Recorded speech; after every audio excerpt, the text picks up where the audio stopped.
2장입니다. 출애굽기 2장 1절에서 10절.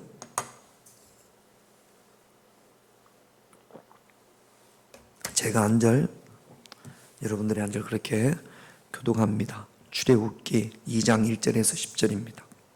레위 가족 중 한 사람이 가서 레위 여자에게 장가들어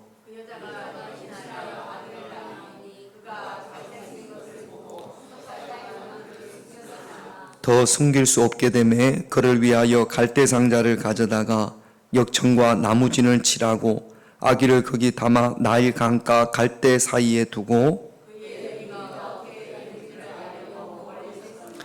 바로의 딸이 목욕하러 나일 강으로 내려오고 시녀들은 나일 강가를 거닐 때에 그가 갈대 사이에 상자를 보고 시녀를 보내어 가져다가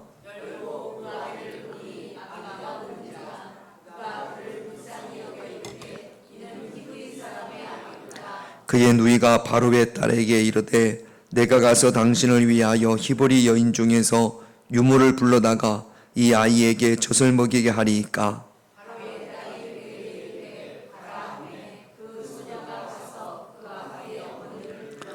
바로의 딸이 그에게 이르되 이 아기를 데려다가 나를 위하여 젖을 먹이라. 내가 그 싹을 주리라.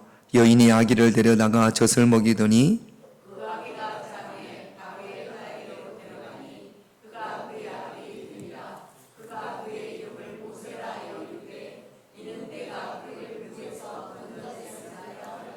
아멘.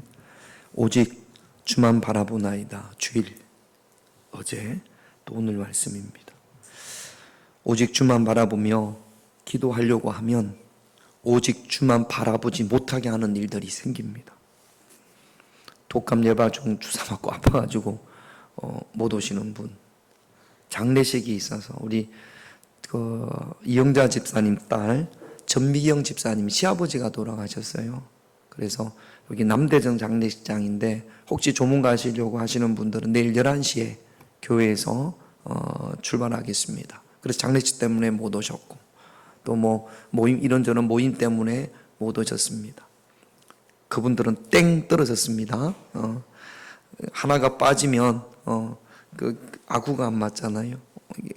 오직 주만 바라보나이다. 여러분, 이런 기도회에서 첫 번째 중요한 것이 무엇이냐면 자리를 채우는 겁니다. 거기서부터 시작하는 거예요. 요렇게 빠지면서 형통의 길은 없습니다. 그것부터 중요한 겁니다. 채우는 거.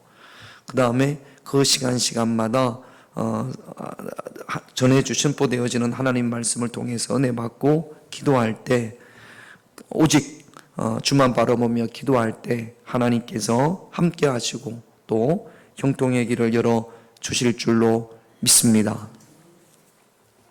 1절 말씀을 한번 볼게요. 1절만 읽읍시다. 시작. 레위 가족 중 한 사람이 가서 레위 여자에게 자, 물어봅시다. 어제 아브라함의 집에는 뭐가 문제였습니까? 아이가 없어요. 아이가 없어요. 지금 레위 가족 중 한 사람이 가서 레위 여자에게 장가들었어요. 장가들었으면 이제 아기가 생길 거 아니에요. 이 집은 뭐가 문제냐면 아이가 생겨서 문제예요. 어제 아브라함은 아이가 없어서 문제였는데 이 집은 아이가 생겨서 문제예요. 참 어떤 집은 아이가 없어서 문제고 어떤 집은 또 아이가 생겨서 문제네. 왜 아이가 생겨서 문제냐면 2절 말씀 같이 읽어볼까요? 그 여자가 임신하여 아들을 낳으니 그가 잘생긴 것을 보고 잘생기면 좋아요, 안 좋아요?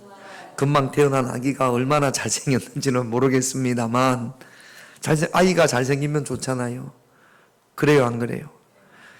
아이가 태어났는데 잘생겨서 어떻게 몇 달을 숨겼다고요? 아니 왜 잘생겼는데 석 달을 숨겼을까? 왜 숨겼을까? 너무나 좋은 일인데. 그런데 아이가 생겨서 근심이고 아들이 태어나서 근심이고 잘생겨서 근심입니다. 물론 못생겨도 내 아들입니다. 그러나 잘생겼으니까 더 사랑스러운 거예요. 왜 이 집에 아이가 태어났는데 이게 근심거리고 문제냐면 출애굽 내일 좀 자세하게 말씀을 드리겠습니다만 출애굽기 1장 9절에서 10절을 보십시다. 같이 있습니다. 그가 그 백성에게 이르되 이 백성 이스라엘 자손이 우리보다 많고 강하도다. 자, 우리가 그들에게 대하여 지혜롭게 하자. 두렵건대 그들이 더 많게 되면 전쟁이 일어날 때에 우리 대적과 합하여 우리와 싸우고 이 땅에 나갈까 하노라. 아멘. 지금 언제부터인가 야곱이 자기 가족을 데리고 요셉이 국무총리로 있었으니까 애굽으로 내려갔지 않습니까? 70명이 내려갔는데 좋은 땅 고센에서 한 400년 살면서 이 야곱의 자손들이 많아져도 너무 많아졌어요. 엄청나게 숫자가 많아졌습니다. 그러니까 애굽의 왕이 이 사람들이 이 야곱의 자손들 이스라엘 백성들을 히브리 민족이라고 해요.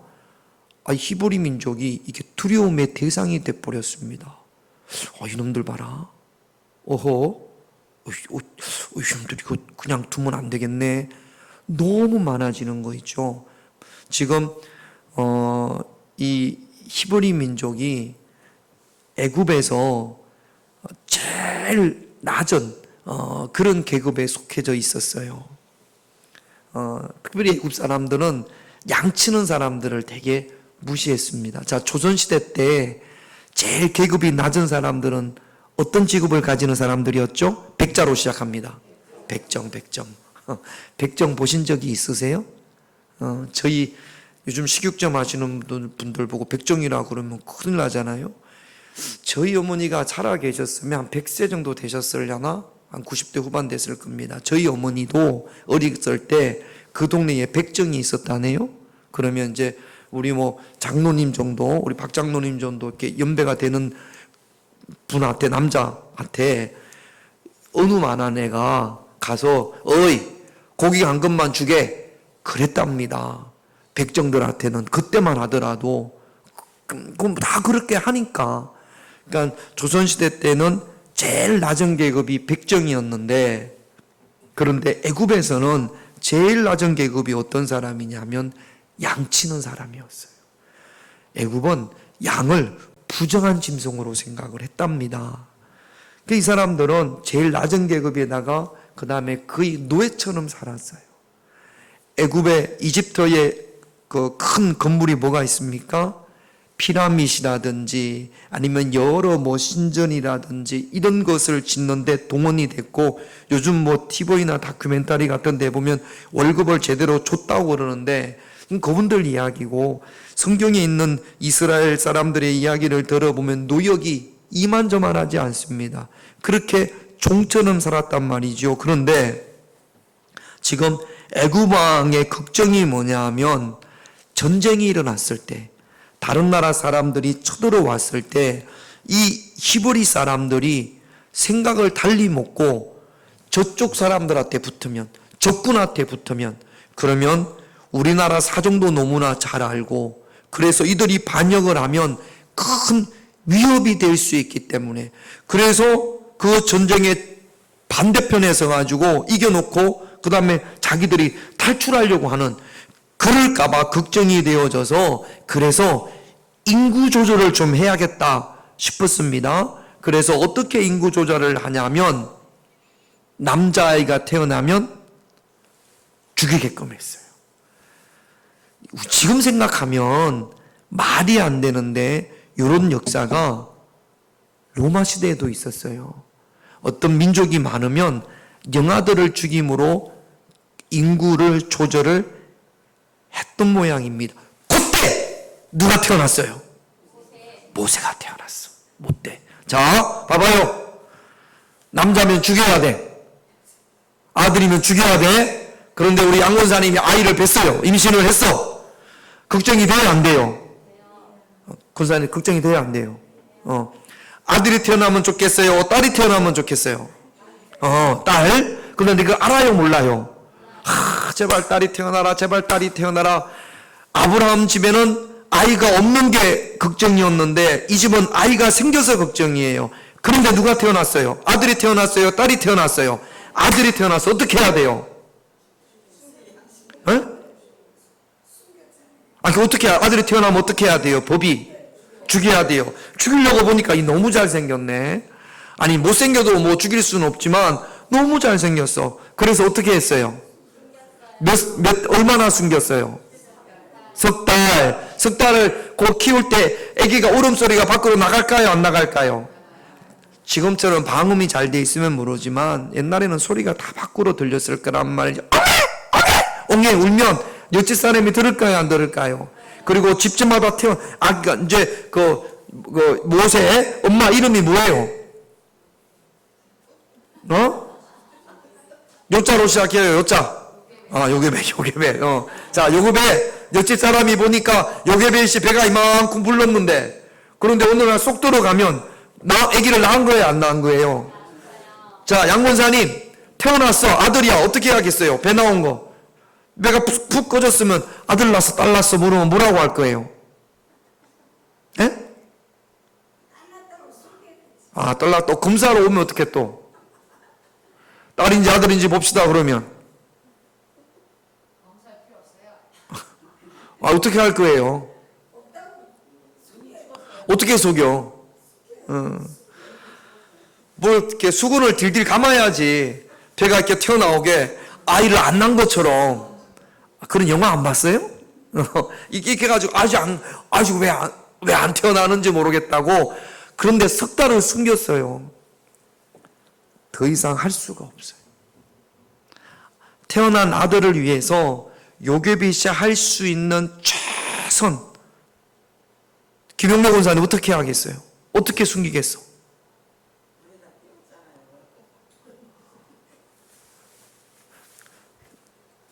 물에다 띄우면 죽는 건데. 그러면 그 집 애기를 띄우겠어요? 악어들이 많아서 나일강에 악어가 신이라 실제로 아기들을 악어한테 먹이로 주는 경우들이 이집트 피라미드에 이렇게 애를 이렇게 악어한테 주는 그 벽화가 있어요. 아기를 죽이면 안 되는데 어떻게 안 죽일 수가 있어요? 석 달을 키웠더니 더 이상 숨길 수가 없어. 그리고 걸리면 다 죽어. 너만 죽는 게 아니라 너도 죽고 다 죽어. 아기 숨기면 더 이상 숨길 수가 있어요? 없어요? 석 달을 숨긴 것이 엄마 요괴벳의 최선이에요. 할 수 있는 최선이 숨긴 게 석 달이에요. 더 이상은 이 아이를 위해서 할 수가 없어요. 여러분, 우리가 사랑하는 자녀들을 위해서도 마찬가지입니다. 엄마가 해줄 수 있는 게 있어요. 최선을 다해 주지만 어떤 건 최선보다 더 이상의 것이 필요할 때가 있어요. 그러면 해줄 수 있어요? 없어요? 없어요. 그 다음은 누가 하셔야 돼요? 하나님이 하셔야 돼요. 영민이가 엄지발가락 두 번째 골수염이라고 그러잖아요. 데리고 와서 병원에 데려다 주고 그 다음에 병원비 내고 이런 건 아빠가 할 수 있어요? 없어요? 할 수 있어요. 더 이상은 못해요. 더 이상은. 제가 뭘 할 수 있겠습니까? 그 이상은 누가 하셔야 돼요? 하나님이 하셔야 돼요. 여러분, 최선을 다하지 말라라는 이야기가 아니에요. 최선을 다하지. 그러나 그 최선이 한계에 다다를 때가 있어요. 최선을 다한 것이 석 달을 숨겨 키운 거예요. 그 다음에는 더 이상 할 수가 없어요. 그 다음에는 누가 하셔야 돼요? 하나님이 하셔야 돼요. 그래서 이 엄마가 요괴벳이 그렇다고 애를 죽일 수는 없잖아요. 그래서 생각해낸 것이 출애굽기 2장 3절 같이 있습니다. 더 숨길 수 없이 되매 그를 위하여 갈대 상자를 가져다가 역청과 나무를 칠하고 아이를 거기에 담아 나일강 갈대 사이에 더 숨길 수가 없어요. 이제는 더 이상 할 수가 없어요. 얘 살리려고 하다가 가족이 다 죽겠어요. 누나 미리암, 그 형 아론까지 다 죽을 판이에요. 그러니까 더 이상 숨길 수가 없어요. 따라합시다. 더 숨길 수 없어. 인생을 살다 보면 이런 일이 있어요, 없어요? 더 이상 할 수 없을 때가 있어요. 그래서 갈 상자를 만들었습니다. 갈대 상자를 가져다가 역청과 나무를 진을 칠합니다.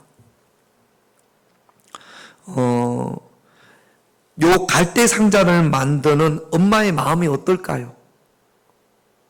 어떤 마음으로 만들겠어요? 김용래 권사님, 딴 생각하지 말고 어떤 마음으로 만들겠어요? 김용래 권사님 만들 때 어떤 마음이 들겠어요? 눈물이 막 날 것 같아요. 그 생각만 해도. 그 마음이 어떻겠어요? 갈대 상자를 얘를 지금 띄워서 이게 상자에 담아가지고 나일강에 띄워야 돼. 그런 엄마의 마음이 이게 최선이에요. 더 이상 어떻게 할 수가 없어요.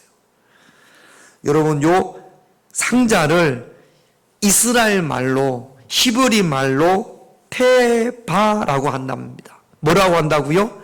테바. 그런데 요게 창세기에도 테바가 나와요. 창세기의 테바는 뭐로 번역을 했냐면 방주로 번역했어요. 그러니까 요게 모세가 들어가 있는 테바, 작은 테바는 그것도 방주고, 노아가 들어간 큰 테바, 이건 뭐예요? 방주예요. 테바의 특징은 뭐냐? 방향을 내 마음대로 움직일 수가 없어요.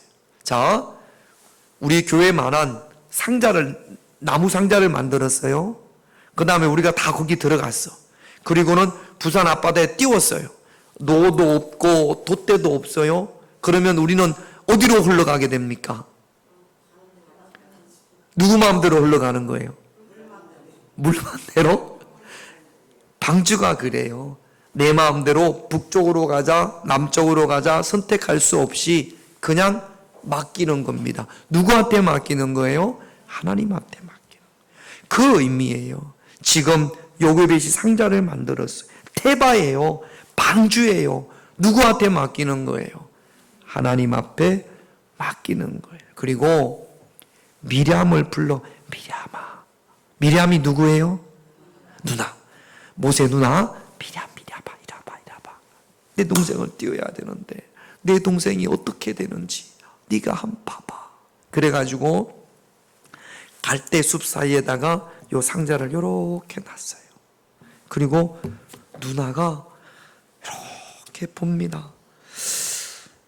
동생을 살리고 싶어요? 안 살리고 싶어요? 살리고 싶지. 그런데 이 누나가 할 수 있는 거는 지켜보는 것밖에 없어요.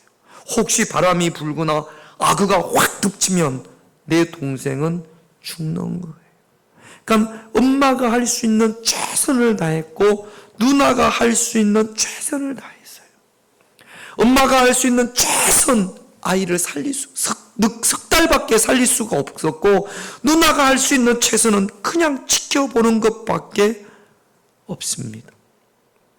여러분, 모세를 살리는 것, 이 아이를 살리는 것처럼 우리의 삶에도 꼭 해결해야 될 문제가 있다면 불안과 초조함, 여기에 사로잡히지 말고 사람인 나의 능력에는 한계가 있음을 알고 하나님 앞에 오직 주님만 바라보며 기도할 수 있는 그런 저와 여러분들이 되셔야 될 줄로 믿습니다. 내 한계를 넘어서는 것은 어찌할 수 없어요. 누나가 이렇게 봅니다. 이렇게 어떻게 되나. 자, 어떻게 됐으면 좋겠어요. 그때 이 미리암의 마음이 어땠을까요? 바람이 확 불어가지고 확 뒤집어지면 안 되잖아요. 그런데 이런 일이 벌어졌습니다. 자, 출애굽기 2장 5절에서 6절을 보면 5절 같이 읽습니다. 시작. 바로의 딸이 목욕하러 나일강으로 내려오고 시녀들은 나일 강가를 거닐 때에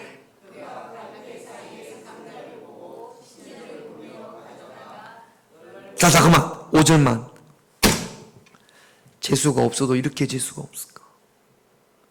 그 많은 사람들 가운데 하필이면 바로의 딸이 왔어. 바로의 딸. 아이 죽이라고 한 놈이 누구예요? 바로예요. 근데 그 딸이 그 딸한테 들켰네. 저 공주의 아버지가 아들이면 죽이라고 했거든요. 근데 그 딸이 봤어. 그러면 이건 죽은 거예요, 사는 거예요? 그냥 애굽에 히브리인 말고 애굽에 좀 뚱뚱한 아줌마, 마음씨 좋게 생긴 아줌마, 평범한 아줌마가 와가지고 발견해서 그 집에 종으로라도 그냥 키웠으면 살려만 주면 좋겠는데 하필이면 바로의 딸 공주한테 들켰어요. 보고 공주가 저게 뭐냐? 가져와라. 그랬더니 시녀들이 와서 가져갑니다. 앞이 캄캄했어요. 야, 끝났구나. 내 동생은 이렇게 죽는구나. 여러분, 앞이 살면서 이런 것처럼 앞이 캄캄할 때가 있었습니까? 캄캄할 때가 있어요. 이게 여기까지 쟤의 운명은, 이 아이의 운명은 여기까지 모양이다. 더 이상 할 수 있는 게 없어요. 그런데 여기에 하나님께서 역사하십니다. 6절 같이 있습니다. 열고 그 아기를 보니 아이가 우는지라. 그가 그를 불쌍히 여겨 이르되 이는 뚜껑을 열으니까 아이가 우는 모양이에요. 하나님 앞에서 웁시다. 할렐루야. 하나님은 눈물에 약하다고 그랬어요. 하나님은 눈물에 약해요. 히스기야가 통곡하며 올 때 하나님께서 그 생명을 연장시켰지 않습니까? 하나님이 눈물에 약해요. 우리가 눈물로 기도할 때 하나님께서 응답하십니다. 아이가 울어요. 자, 성경에는 없는 성경의 이야기를 뒷받침해주는, 성경은 아닙니다, 설명해주는 미드라시에 보면 성경에 어떻게 이 공주가 이 아이를 보고 불쌍히 여겼냐, 요를 설명해주는 미드라시라는 책이 있습니다. 유대인들이 읽는. 그렇게 기록이 되어져 있어요. 하필 그때, 그러니까 모세와 비슷한 시기에 이 공주도 출산을 했어요.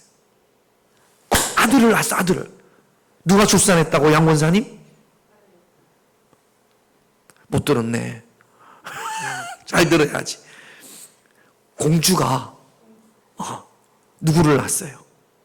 모세를 낳았어? 뭘 또 모세를 낳아? 공주가 아들을 낳았어요. 근데 아들이 죽었어. 자, 아들이 죽으면 좋아요, 슬퍼요? 양군사님, 슬플 때는 옛날에 예수 안 믿을 때 슬플 때는 어디 갔어요? 오장 갔어? 어디 갔어요? 갈 데가 없네. 부산 살 때는 어디 갔어요? 기분이 안 좋으면, 마음이 답답하면.